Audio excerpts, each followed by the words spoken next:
Hello friends, welcome to this channel. This is G Solutions, where we find solutions for your needs. Now let us have the concept of Polyphase. So let me just write Polyphase here. Okay.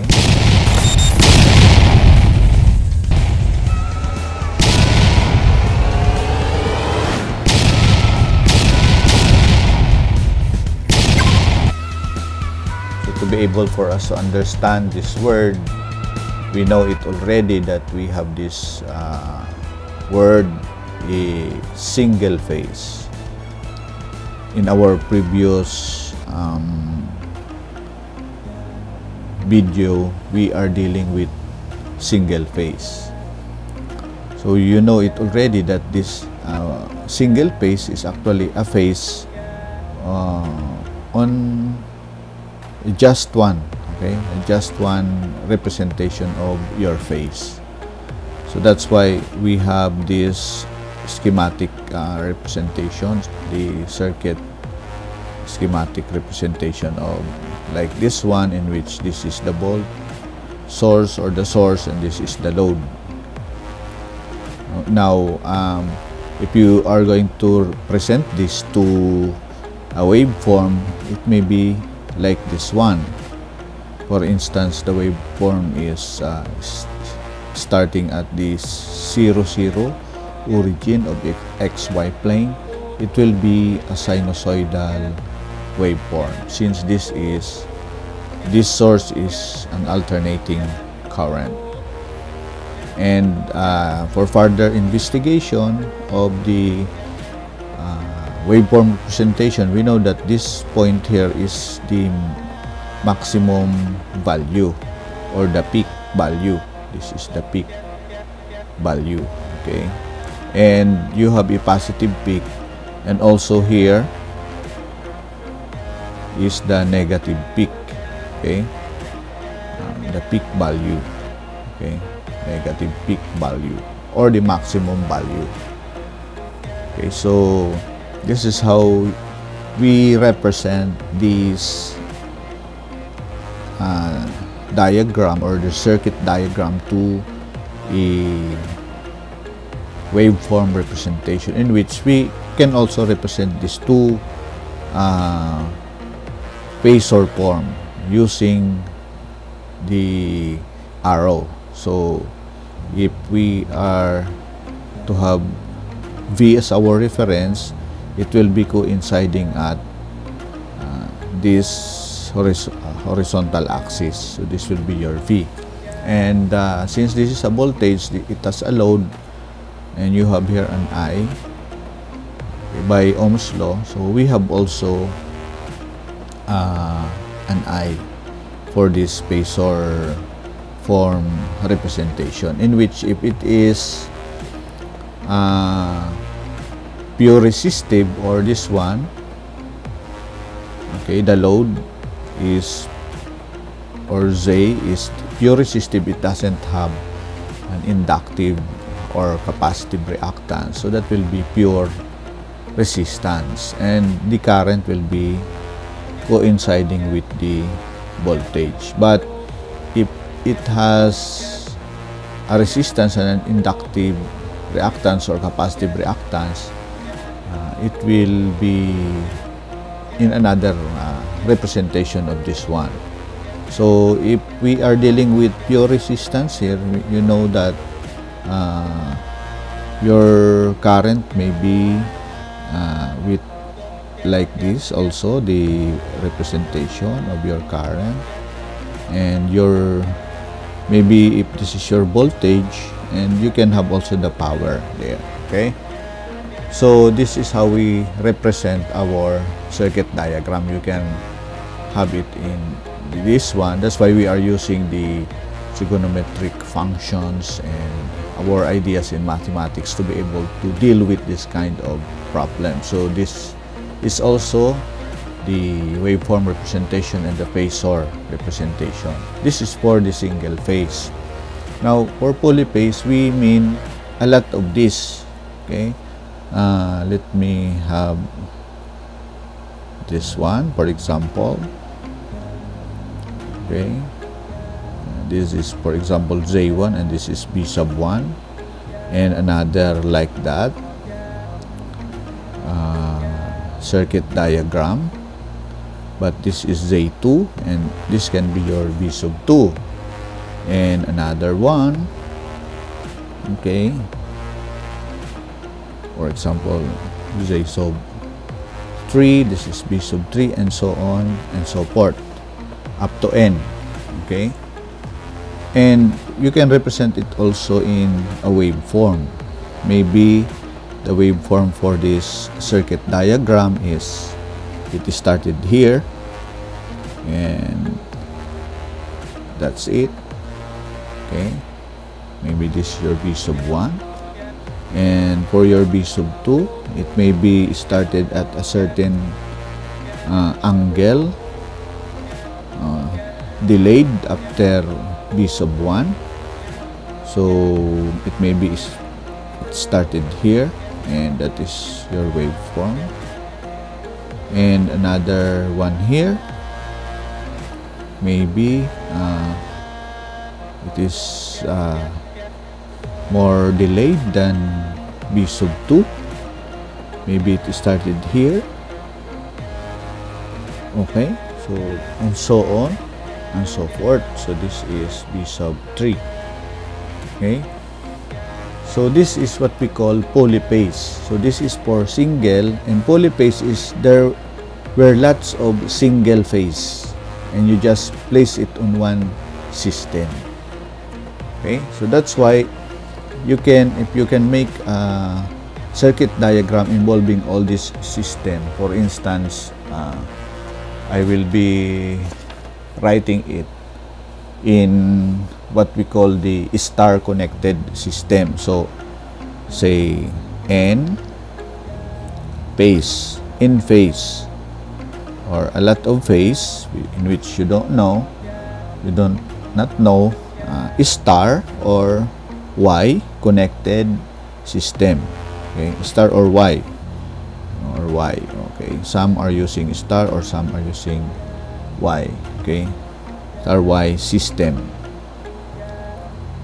So we can have a drawing like this. Now, sometimes instead of using this notation in which you have a circle and a wave inside the circle, actually if we are referring to a source or a generator, we can also use the symbol of an inductor. Okay, it can either be a source or a load. Okay, so for instance, I have it drawn here. Okay, a coil which is for the generator. Okay, I have it like this one. Okay,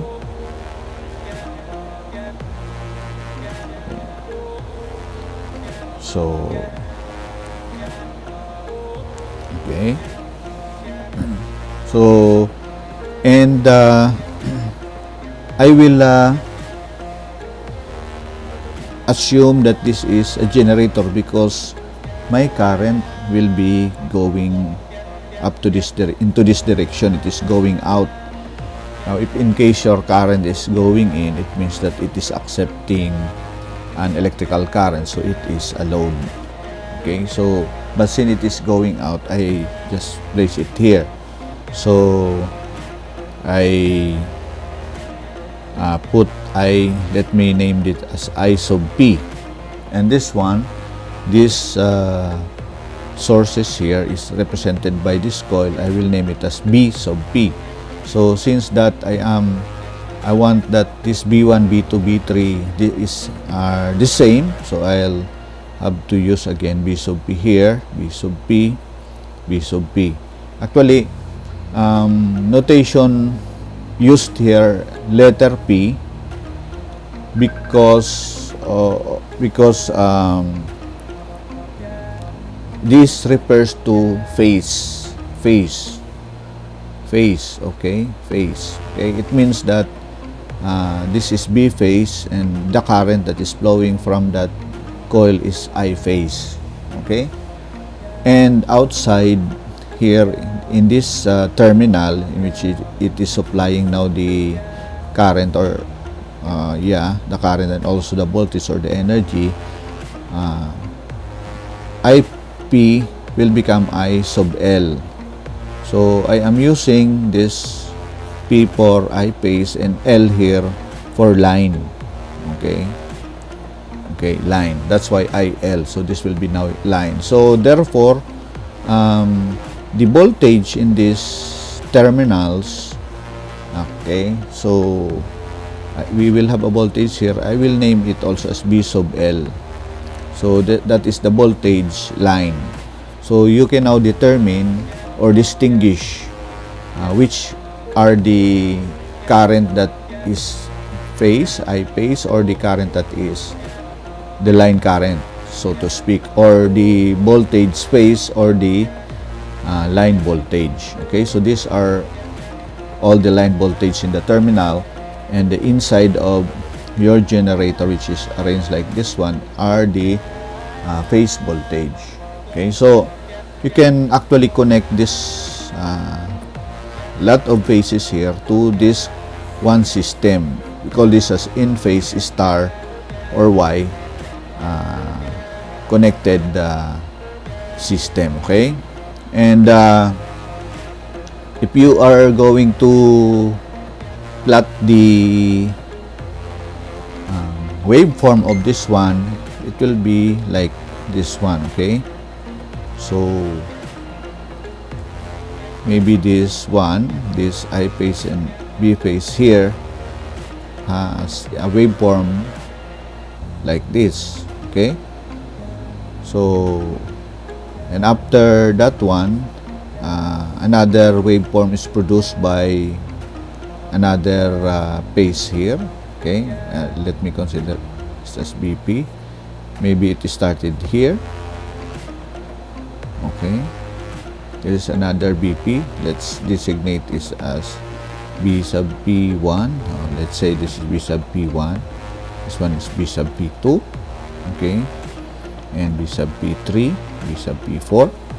So maybe your B sub P3 is in here, and B sub P3, and maybe your B sub P4 is here. Okay, so you will notice that you have this kind of representation, and for this is for your waveform representation, and also for the phasor you can place it all in XY plane. For instance, this is your B sub P1, and your B sub P2 is displaced at a certain angle.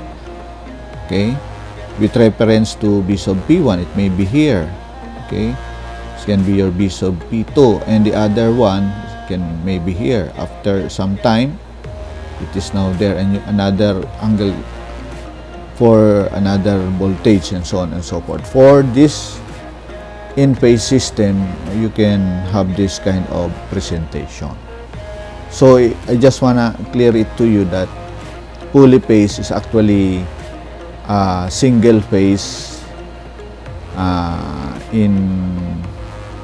actually it is single phase multiplied by n. Okay, or single phase in single phase. There is a lot of single phase, no, actually in your polyphase system. The word poly means many. Okay, and this one is only single. Okay, so now before we proceed, just wanna give this thing to you that there is actually an advantage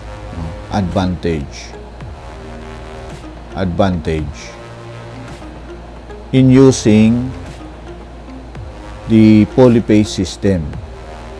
Advantage of polyphase system. Okay, so what are those? Number one, you can have the motors, generators in polyphase systems, and even transformers. So when you use this system in motors, generators, and transformer, your equipment, okay, like these machines, okay, is actually made simpler now compared to that is not a polyphase, by using not polyphase system. So it is much simpler if you will use polyphase system for your machines, okay? So machines like the motor, okay, generators, okay, and even your transformers, okay. These are made simple or cheaper. These are made simpler, okay, cheaper, okay, and efficient if you are going to use this system. That's one advantage. Other advantage is that with regards to the transmission lines, when we mean transmission line, it is where we carry our power from one place to another place. For instance, you are generating a power from a geothermal plant, so that is located in a mountain, in an area which is too far from the load. The load are the community or the industrial plant, so it's so far, very far, and that is what we call the system of the transmission lines. Okay, now if you are going to use the polyphase system, that transmission line will have the it will be more efficient in delivering more power. Okay, it will be more efficient because you can deliver more power from one place to the other place, even at a distance, because polyphase system reduces the size of your conductor, okay, that you will use, and that is entails a cost or a lot of money if your conductor is not it has a big diameter, so it entails much cost. So if you are going to use the polyphase system, it will be lesser, no? The weight of the conductor also is a big factor. So if you are to use polyphase, the diameter will be lessened and the weight will be also lessened. Okay, so transmission is becoming efficient for the polyphase system. And the third one is that the voltage regulation. Okay, when we say voltage regulation, it means the voltage drop from one point to another. So if you are to use the polyphase system, this can be only by a few percentage compared to that that is not a polyphase system. So if you have a certain distance, if you are going to use a polyphase polyphase system, for instance, this is 0.1 and 0.2, and it is for instance, this is 10 kilometer. Now you'll have the wire from this 0.1 to 0.2, and it will be the voltage at 0.1 will be different from the voltage at 0.2. When we say voltage regulation, we mean that the drop of the voltage of V sub 1 to be sub 2 will be lessened. Okay? If you are going to use a polyphase system, but if you will not use this polyphase system, it will be more not efficient.